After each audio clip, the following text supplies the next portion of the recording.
That's when I'm like, hold on a minute, no chance. It's that entitlement, Yeah, isn't screw it? you. Can you find love on a dating app? Who should really pay on a first date? And why is dating so goddamn hard? Let's start with the simplest question of why is dating so hard? Dating is super, super difficult in today's world. And I don't think that it's always been like that. Like when I think back in, obviously I wasn't around at these times, but if you go back, I'd say thousands of years ago in the caveman times, you know, I can't imagine it being that difficult for someone to find someone to mate with or find a wife.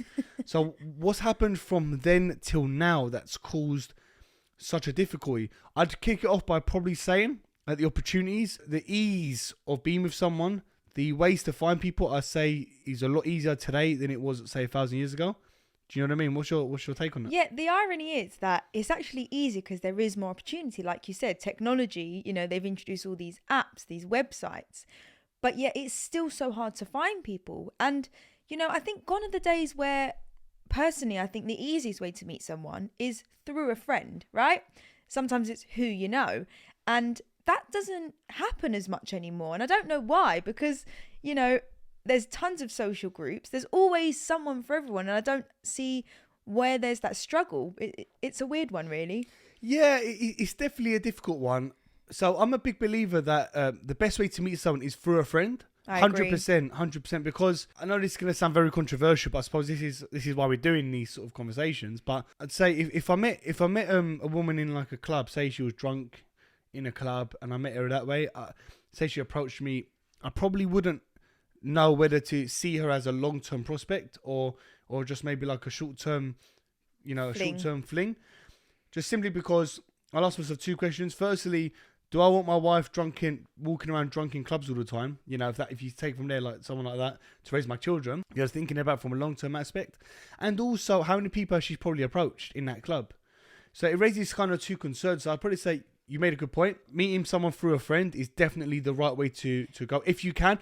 But then again, everyone's in relationships in today's world. And it's so hard to find someone, because when you find someone that you think could be good for you, they're either in a relationship or they're maybe not worth a long-term sort of consideration. But also, right, you know, let's say you're in a social environment and you don't know someone, but you catch their eye or they catch yours. You know, I think in today's society, we've become more unapproachable. And I think that actually adds to it because, you know, like you said, clubs where people are drinking, you know, they're a lot more confident, a lot more chilled. But, you know, necessarily to some people, like you said, it might not be the best environment to meet someone for long-term things. But let's say, like I said, let's say you meet in a restaurant or something. We're so unapproachable nowadays that people maybe have those opportunities that they're not taking because of society. You said unapproachable, and it's quite an interesting term to use. Why are people unapproachable in today's world? What is it you've noticed, or what is it you feel? I think COVID had a massive effect on today's society because it made people fearful of others. I think that in certain areas, we are quite unapproachable. You know, some people, especially let's say London, for example, you know, growing up there, we know what it's like. It's a lot of hustle and bustle. People are in a rush. You know, people don't stop to smile. People just live in their own bubble. I think that makes people unapproachable. And then COVID comes in and you basically became scared of everyone. So, you know, although now it's not that fear of catching the flu or a virus spreading, now it's had an impact on how we see strangers. I personally see that's happened. So do you feel that potentially people's social intellect has sort of gone downhill and since COVID took place, and people now, their social skills are not as it used to be, say? I wouldn't say it's the social skills. I just think it's the comfort around people you don't know. Because obviously around your own group of friends and, you know, people you know, you're comfortable and you're social and how you would normally be. But when it comes to strangers, because we spent 2 years fearing everyone that we didn't know, it's had an impact of the unknown around people you don't know now. Not in a, like I said, not catching something, but just not knowing how to deal with people you don't know around you. And I think that's where it's sad because, like I said, people could be missing out on opportunities and seeing a potential partner, but yet they're fearful to approach them. So if you were single now, I'm going to ask you a question. How would you how would you want someone to approach you that would make you actually be interested versus feeling cringed out or uncomfortable or put off? Like what advice could you give to someone who might want a bit of, like, advice on how to approach a woman? I am so out of the dating game that it's beyond belief, right? We've been together for years and I see friends now and I see the struggles of meeting people. For me, if I think back to, that time when I was single and there was people approaching or me meeting people, it's so easy to turn from, approachable to cringy. And I don't know why it's like that. But the good thing is you want someone to be confident and take that opportunity to see if there's a connection. Sure. But, being on that other side, it can feel uncomfortable having a stranger approach you. I think it, like I said, it's a good thing, but it's very hard to decide or feel comfortable with that situation. So that's why I'd go back to, I would rather personally meet someone through a friend where they're not necessarily a full stranger. Where it's maybe less awkward. So maybe you go like on a double date to begin with, just to break the ice or something like that. Not even a double date. To be honest, I'd say against that if I'm being honest, because with a double date, you're not fully focused on one another and you're not really going to understand your connection with two people next to you. You're going to be so reliant on them to build those conversations, test you, put you into almost a more uncomfortable situation, because not only are you trying to meet someone new, but you're meeting someone in front of people and there's that expectation for you to connect. So I wouldn't say even a double date's a good choice. I think that you have to be willing to be uncomfortable. I think that's probably the best advice, because it is an uncomfortable situation. I'm not going to say having a stranger approach you is fantastic. It's uncomfortable. But what you need to do is put that to one side and just actually give them an opportunity. Quite instantly you would know if you've got a potential connection with someone or not, right?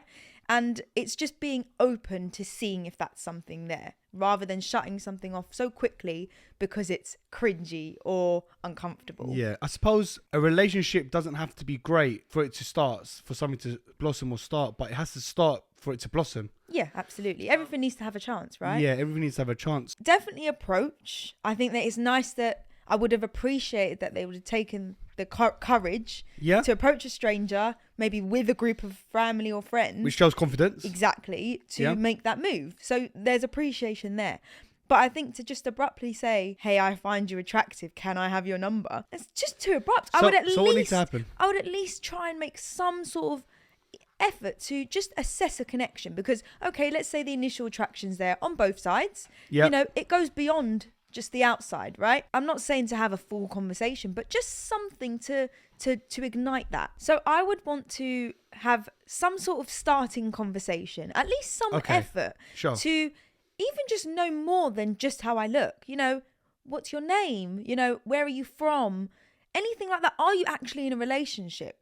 Simple things that make the effort to want to get to know someone beyond skin deep. Yeah. So even just something like that. And then if at that point, something so simple, you think, okay, do you know what? Let's see if this is worth pursuing. Yeah. We're not saying we're getting married off straight away or your boyfriend, girlfriend material, but it's important to not let opportunities slide. Let's just say that you was the type of lady that wanted to, in the future, get married and you were single. Should every guy that you potentially date or talk to be a potential marriage prospect? I think so, but let's say with marriage, right, you've got so many expectations beyond a boyfriend or someone you meet. Yeah. But to try and find that so instantly in someone is impossible. You have it in the back of your head that that's the reason why you would pursue something. But if in the first 5 minutes of a conversation, they don't mark every single box of yours, you're not going to say, okay, no, they're not marriage potential, because you don't know them.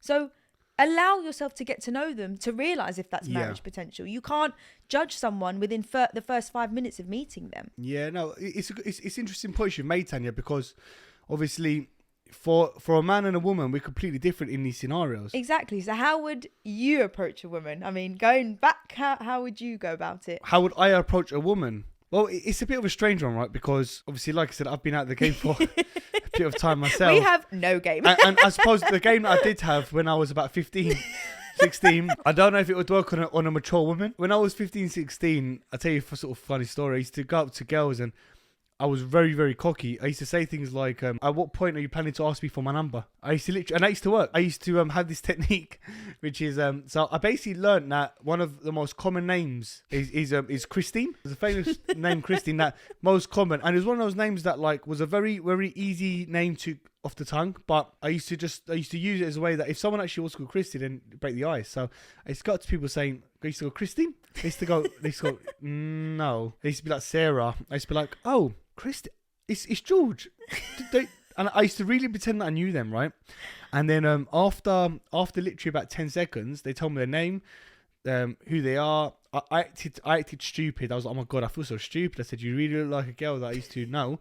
And then I used to break the ice. And then I used to be like, well, so, so where are you from? Like, maybe it's fate, I used to say to them. and then that used to break the ice as well. So there used to be things like that. But then with me, you didn't do that. And why is that? Because I met you through your sister, didn't I? So it's different. You didn't give me any cheesy chat-up lines when you reached out to me. No, because I actually think I did. I'm pretty sure you just said, hey. No. I definitely gave a bit of my cheese. I definitely threw some of the cheese. Didn't I say you look like a Latina or something? Oh, yeah. I said something like that, didn't I? Do you know what? It's funny, right? Because back then, it took a few MySpace messages to get to get my number. It did. But it was, I think, that phone conversation that actually solidified the connection. And then at the end of it, we had something. If you're in the UK, you probably know what I'm saying, but we had something called a 5-day pass. Right? The 5-day pass basically meant that you had unlimited calls for 5 days. It was unlimited, right? I think it was, yeah. And then after 5 days, it expired. You don't have the calls anymore. And I was on the last minute. It was me. It was my phone. Was it you? And then I'd called you. And that was it. We'd had half an hour, and then you get that woman who just says, you have 1 minute remaining. Yeah. And literally, that was George's time to just do his final closing speech to sell himself. Closing speech. But it sped you up, and in seconds you were like, funny. Right, if you're interested, call me. And the panic came in. I left it to you, though. What I've learned, I'd probably say, and what I've seen around me with my friends, like when it comes to men and women talking, probably the biggest put off is to be too full on too quick.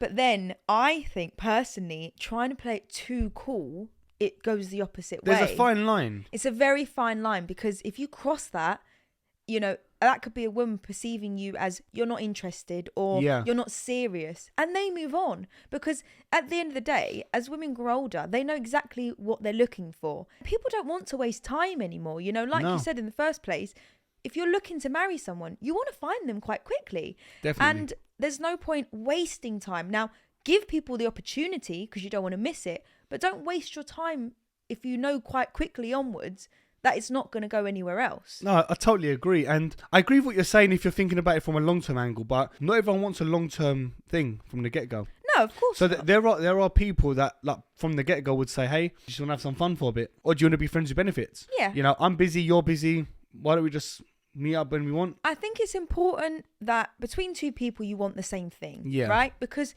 if you want to fling, go find someone who wants to fling and enjoy yourselves. Why not? But if you want something serious and the other person just wants to fling, instantly it's not going to work because you're not fulfilling each other's needs, and someone is going to get hurt. And this ties me on to what I said earlier, or what I asked you earlier, which is when you meet someone, should you be looking at your long-term plan? Let's just say, for example, you wanted a marriage eventually and you wanted to meet someone and have a family. Would you still consider it a short-term thing, and then after you can meet someone else, or is it like every guy you meet has to be a potential for your long-term plan? Like I said, it depends on your intentions, because if you want to find someone to marry, you're not going to go and look for short-term flings. Now, that's not to say that you get to know someone, you do stuff, it gets, serious at the time, and then it ends. So essentially, it was a short-term fling, but that was with the intention of it going long-term but just not working out. That's very different to establishing from the start, let's just have some fun, and if it goes anywhere, it goes anywhere, but if not, no problem. Yeah, no, I totally get it. And it's quite funny, right? When we talk about a man talking to a woman or a woman talking to a man, it's such a different vision. It is. Because women have standards, men don't. Basically, so a man takes everything he can get. Like, to put it bluntly, he'll take anything. Men don't have standards; they'll take anything and everything. Obviously, there are going to be women that are maybe more beautiful, that they maybe are more keen to jump on the bandwagon with, and there's people that maybe are not so pretty. That maybe they're not 100% keen, but they still do it. For a woman, the man has to have so many qualities where a woman doesn't where a man doesn't need to see so many qualities. You in a say woman. that, but that's you looking for a fling. That's you having lower expectations for fun. But surely when it comes to looking for your soulmate or someone you're serious with, you have just as many expectations as women. No, we do, but we don't. I tell you what it is, all right. So when a woman looks at a man, a prospect, you know, I'm sure you look at, you know, the man's, how he holds himself, what does he do, you know, is he good looking, is he your type? What a man sees is, does she have a pretty body? Can she possibly raise a kid in the future? That's it. That's what men look at. I think it goes deeper than that. No, it doesn't. Most men actually find it a turn off when a woman is too career driven, because it takes the masculinity away from the man to be the person to provide. Because don't forget, all we have as men is the opportunity to be a man and provide for the woman, and to have the responsibility to provide, to feed them, to provide their safety, to make sure they're safe, they've got a roof over their head. These are all what we've got in life. That's quite an old school way to look at things, because it does change now. There are more women that are career driven, are able to support the family instead. And, you know, we're in a different society now. It's not as black and white as it once was, where it was the woman stays at home, the man goes to work. You know, in a financial struggle, two parents might have to work nowadays. They're both career driven. They're both the earners. They're both supporting their family. Or the woman's got the career and the man's the house husband. You know, it's not as black and white anymore. So maybe you're talking from an old school perspective, but I do think that nowadays it's changed. Maybe it is an old school perspective, but it's still a modern way to be, a modern way to think. I can tell you now that 99% of men do not say, I want a woman who is gonna be the man of the house, who's gonna support me, who's gonna provide for me, who's going to look after me and my children. Like, no man thinks like that. Not necessarily that, but one man who is career driven, has worked so hard to earn good money in his life, he might be looking for someone to match that. Because, you know, if you have intentions in your life, you have savings, ambitions, you might not want to meet someone who just wants to, you know, essentially be supported and grow the family. You might want to meet someone who matches that energy. Nah, not really. Men don't think like that. And this is where it gets quite interesting. And this is why we're having these open and honest conversations, because we are being brutal and we're going to have a lot of controversy. Let us know in the comments what you guys think about what we're saying, and let us know if you agree with me and my views, or you agree maybe Tanya's saying, if you think it's an old school way of thinking. So on to the next question. Should you date someone who's just got out of a relationship? Because this episode's on dating and finding love. See, I think that question is very open, because it's definitely not just a simple yes or no. It depends on the situation. Let's say someone came out of a relationship and they were unhappy for a long time, and, you know, they drifted, or they almost weren't together for a while. You know, they say sometimes when a breakup happens, a lot of people might say, you know, it's been done for years, and people have just become complacent. So if in that example, someone has been with someone for years, you know, the past year, it's drifted and they've finally taken that move, but it was long over before. Yeah. You know, then yeah, why shouldn't they get into another relationship when they've spent all this time knowing exactly what they're looking for? See, that's very different to someone who has literally just come out of a serious relationship, an unexpected or abrupt breakup, and then on to the next one. You know, that's where it becomes a rebound. And don't get me wrong, some people do find love with a rebound, but, you know, the basis of building a connection with someone is maybe for the wrong intentions at the time. So I can understand what you're sort of thinking. So if someone is in a relationship, say if they're not over their relationship, then maybe you shouldn't date them if they've just got out of one. But maybe if they spent a lot of time in the relationship that they're currently in, knowing what they want to be and who they want to be with, and then they leave that relationship, they're almost already ready for the next chapter to be with someone else. Wouldn't you agree with me that it's unfair to get to know someone or build a connection with someone for the sake of trying to get over someone else? Yeah, I do understand what you're saying. I totally get it. And I suppose there's different views on this. For me personally, I'd probably say that even if you think you know what you want when you have your breakup, I think that you do need a bit of time to yourself. It will always be a rebound. If you literally go from one relationship to the next, it will always be a slight rebound. which is fine because sometimes rebounds can transform into something and prosper. But I'd say most of the time you're looking at a rebound scenario more than anything. I personally would say always when you break up with someone, find yourself first. And if you're looking to date someone who's just got out of a relationship, maybe give them time. So maybe still date them, but don't put lower the pressure in any way. Like really just give them space. Yep, agreed. So the next one I want to ask is, should you date someone who rejected you in the past? So let's just say you really like this boy, and you kind of took the plunge, made your move. He wasn't feeling you. He said no. All of a sudden, like a year later, you gone from looking like a scrawny 6-year-old with sideburns and a moustache to like a really beautiful girl that you've blossomed into. And now he suddenly likes you. Should you give him that chance because you still like him, or should you call it a day? Let's say you didn't really know someone. Maybe the initial attraction wasn't there, so one had rejected the other. But you get to know each other. Yeah. You fall for the person they are. Then at that point they reignite. I agree. 100% you should reconsider that. Yeah. No. Would you agree with me there? I do agree. Yeah. Okay. I think that second chance is absolutely fine. Yeah. You know, it might not work the first time, but it doesn't mean it's not going to work the second time. I definitely think that there is an opportunity there. Because just because they don't like you now doesn't mean they'll never like you. Does that make sense? And things change. You know, people change. So the next question, Tan, is can you find love on a dating app? Yes. I think so. I think that it's definitely not as easy as if you were to meet someone in person or meet someone through someone. But you know, there are so many success stories of these apps. And I think that, you know, they're so advanced that they connect you with people with similar interests and also, you know, in similar locations. So you can almost be quite picky online. And if you find someone through that, then the chances are you are a really good potential match. I mean, what would you say to that? No, I definitely agree with what you're saying. I would probably suggest that, you know, dating apps are really good for the ease aspect of it. Yeah. So I think with dating apps, I think there's pros and cons. So obviously, I'll start with the pros and then I'll go to the cons. So I'd definitely say the pro is that it's easier, especially for someone who lives a busy lifestyle or, you know, works a lot of hours and doesn't have time to actually meet someone. I'd definitely say going on a dating app, explaining what you're looking for, just makes life so much easier. Do you know what I mean? I think there's a big misconception with dating apps because sometimes people think that you go on dating apps because you can't actually meet someone, but it's not actually that reason. Sometimes it's for the convenience. We actually know people that have met through dating apps and it's worked really, really well. So there you go. It just goes to show there are some good success stories. Now, the cons part of it, unfortunately, is probably one of the reasons why dating is so hard. When there is so much option, all of a sudden you can meet someone at a club, a bar, you can meet someone at the pub, at a restaurant, you can meet someone on an app. There's all different types of apps. If you're, say a man's trying to find a woman, for example, the woman probably has about 1 million people approaching her every day through all different angles. So it's so hard for you to stand out.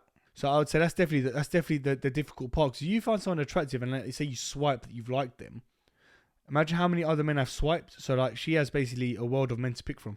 And I would also say, you know, it's very shallow because the convenience of it is you're literally swiping in seconds. So that person who has so much about them is judged purely, really, let's be honest, on their pictures, right? Very rarely would, unless they actually only are attracted initially, will they take the time to assess. But otherwise, on that first picture, that's all you have to sell yourself.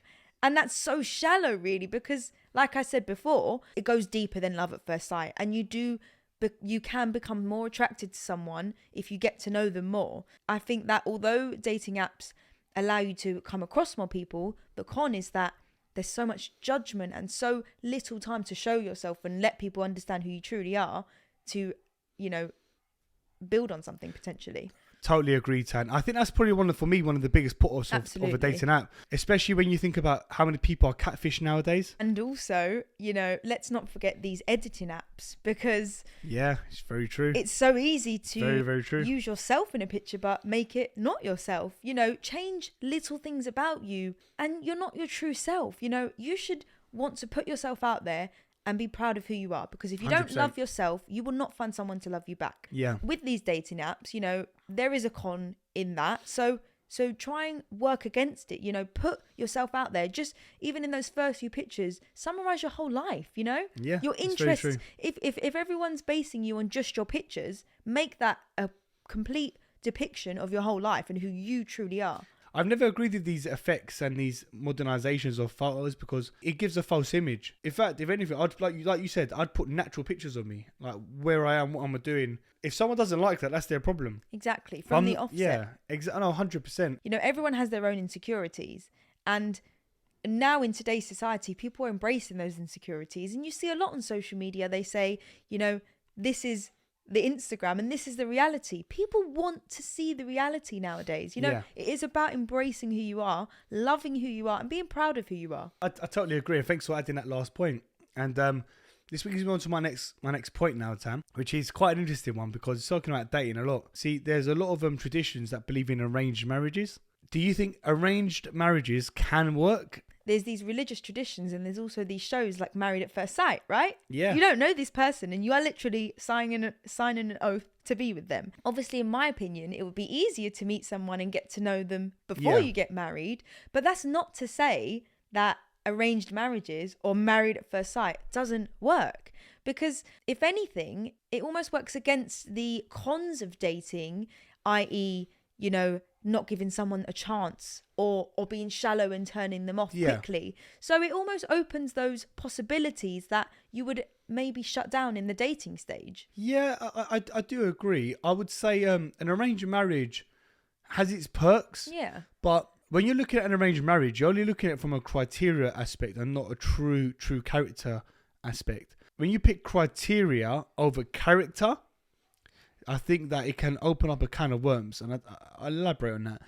Obviously, criteria, you're going to arrange marriage. You're going to do an arranged marriage with someone. So it'd be like, okay, man A has this job, lives here, and wants X amount of children, and this is a picture of him. Woman B wants the same children, happy to say, for example, be a housewife, which is what the man said he wants. Criteria has been met. They have the same agreement in that aspect. Okay, let's get married. But then all of a sudden, although the criteria has been ticked perfectly, you've now got the other criteria which you can't physically get from an arranged marriage, which is, are they patient? Are they kind? Is the person selfish? Is the person loving, caring, affectionate? Is the person thoughtful? These are things that you can't get from a criteria. But did you not say earlier in this episode that men from the offset look at women for, can they provide for a family? Can they give me a family? Agreed. But, so technically that's the criteria that they've matched. Yeah.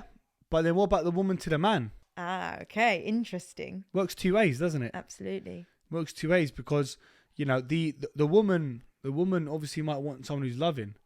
Yeah, imagine if they find out that the man, after a year, becomes abusive and he has a short temper and he's not a nice person. He's very, very bitter and possessive and controlling.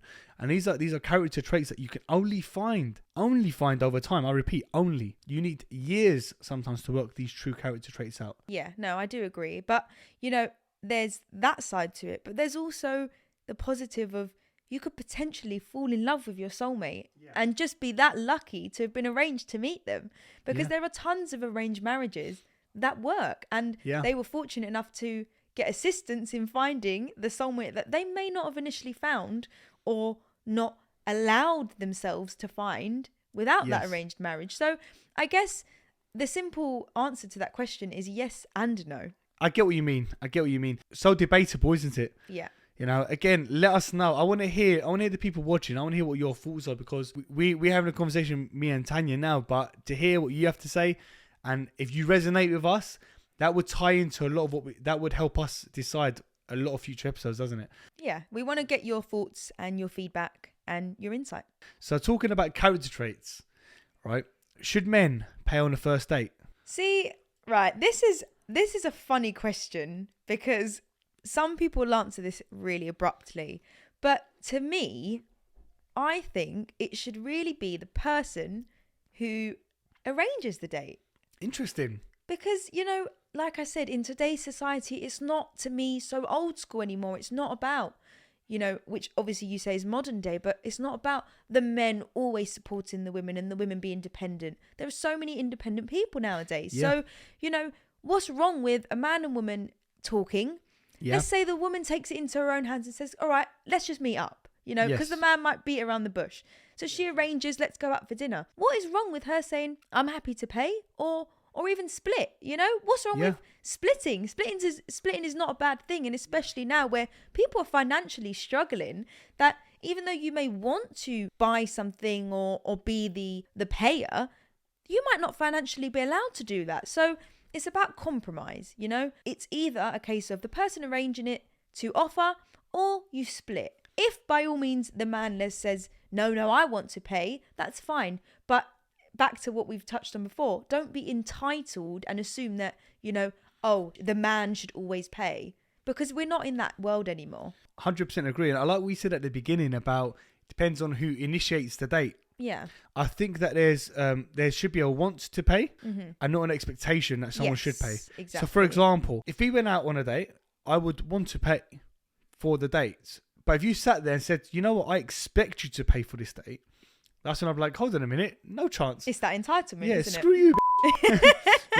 Does that make sense? Yeah, exactly. So I think there's a compromise there. But if you was like, look, hey, let me take it, or let's split it, it'll make me want to. Exactly. It's good intentions, right? It's Exactly. important to have good intentions. Don't assume, you deserve this and you deserve that. Humble yourself. You're both just human beings, with different ways in your life. You shouldn't have expectations. No, I totally agree, Tan. Moving on to the next question now that we want to talk about is, like, in your opinion, you can give your personal opinion. Is it nice for you to have the same interests as someone, or can different interests actually be better? I think it depends on what those specific interests are. So I'll give you two scenarios. Scenario A is you meet someone who's from the same ethnicity as you, same culture, same background, same area, same school, same interests, same hobbies, versus someone who's from a different ethnic background to you, different culture, different interests. What would you like? From that specific question, I would instantly say the different one,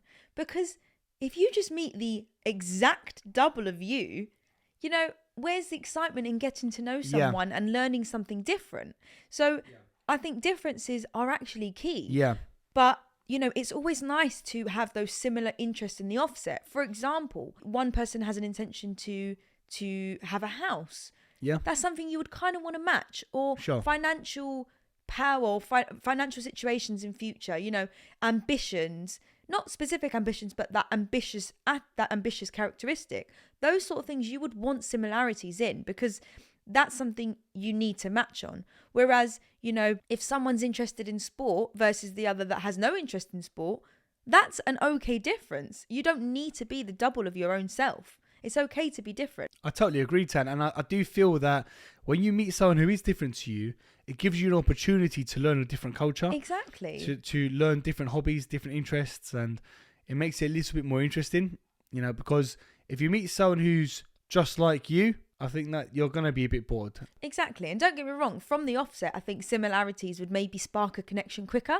You might laugh at the same jokes, or, you might act similar, and naturally you'll be drawn to that, because you'll think, wait a second, this person's very similar to me and you like that. But that is a nice way to spark a spark essentially, but to identify differences and different hobbies, and like you said, everything different, is just interesting and exciting. No, I totally agree.